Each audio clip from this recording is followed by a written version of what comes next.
On May 19, 1925, Malcolm Little was born in Omaha, Nebraska. His father, Earl Little, was a Baptist minister and follower of Marcus Garvey's Black nationalist movement. His mother, Louise, was a fair-skinned, educated woman from the island of Grenada. In 1928, the Littles moved to Lansing, Michigan.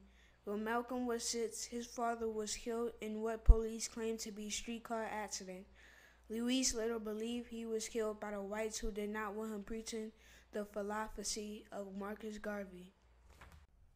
Louise Little struggled to take care of her children after the death of her husband. The nation was experiencing a great financial depression, and finding work was difficult.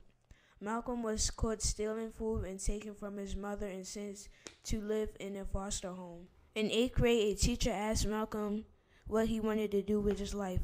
He was a class president and had the best grade in his class. Malcolm told him he wanted to be a lawyer. The teacher responded that being a lawyer was not realistic and he should be a carpenter. This was a real turning point for Malcolm. He dropped out of school soon afterwards. Malcolm moved to Boston to live with his half-sister Ella. He worked odd jobs on railroads and restaurants, bars, shoe shine stands, and jewelry stores. Soon afterwards, Malcolm began to dress like a hipster, dye his hair, and began running drugs, prostitution, and gambling rings in Boston and New York. Malcolm's hustling eventually escalated into more serious crimes. He formed a burglary ring with his friend Shorty, his white girlfriend, and her younger sister. Eventually, they were caught. A normal sentence for their crime would have been 2 years, but Malcolm was having an affair with a white woman, so he was given 10 years in prison. In his early days in prison, Malcolm was called Satan because of his outbursts and destructive behavior. He was withdrawing from drugs and he was angry. The guards often put him in solitary confinement to crush his rebelliousness. While in prison, Malcolm met Bimby, an older, well-educated convict. Bimby was able to lecture on many subjects and use language to earn respect with other inmates and guards. Bimby persuaded Malcolm to read and write again. Malcolm began spending his free time in the prison library learning various subjects. He copied the dictionary and spent hours reading at night. While in prison, Malcolm's brothers and sisters wrote him about a black religious group that had joined the Nation of Islam and how it was the natural religion for black people. The letters from his family were normally responded with sarcasm and insults. However, with his self-education, Malcolm became more open-minded. As he read the Nation of Islam teachings on history, Malcolm became more receptive and accepted Allah. He wrote the letter to their leader, Elijah Muhammad, who personally welcomed Malcolm to the ministry.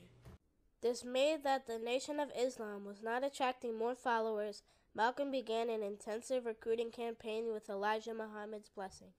Soon membership in the nation begins to soar. His devotion to the Nation of Islam attracted Elijah Muhammad's attention, and his status quickly rose. Soon Malcolm is sent to Boston, Philadelphia, Los Angeles, and Harlem to start new temples.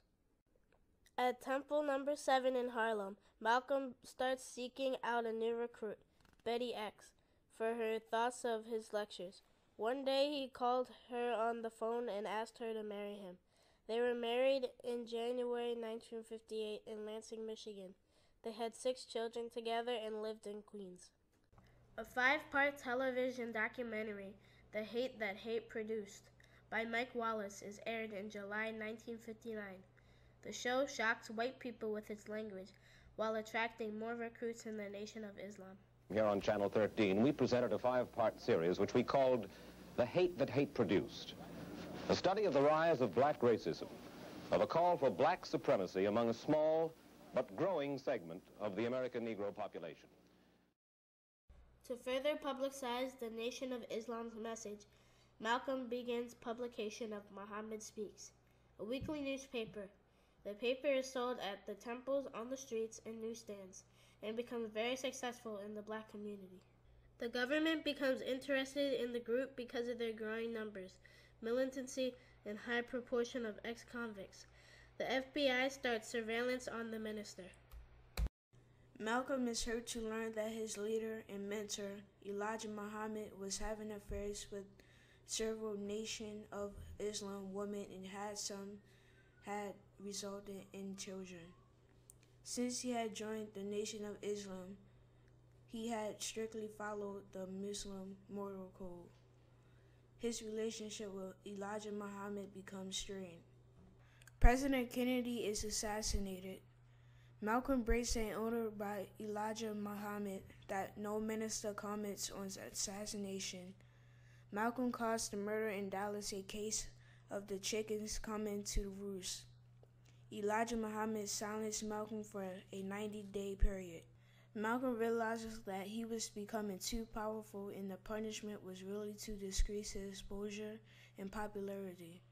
Additionally, he learns a plot to assassinate him. Early in 1964, he announces his break from the Nation of Islam. Free from Elijah Muhammad, he traveled throughout Africa and made a pilgrimage to Mecca. He becomes an Orthodox Muslim and adopted the name El-Hajj Malik El-Shabazz and returns to the U.S. with a new outlook. He writes that he witnessed pilgrims of all colors from all parts of this earth, displaying a spirit of unity and brotherhood like I've never seen before. Several Molotov cocktails were thrown into Malcolm's home at 2:30 in the morning on February 14th. He was able to get his family out quickly, but the house was heavily damaged and most of their possessions lost. 1 week later, on February 21st, 1965, 3 audience members at a lecture at Harlem's Audubon Ballroom shoot and kill Malcolm X. Malcolm's funeral was attended by thousands of blacks, whites, Muslims, and non-Muslims. 3 men connected to the Nation of Islam were convicted and given life sentences for the assassination of Malcolm X.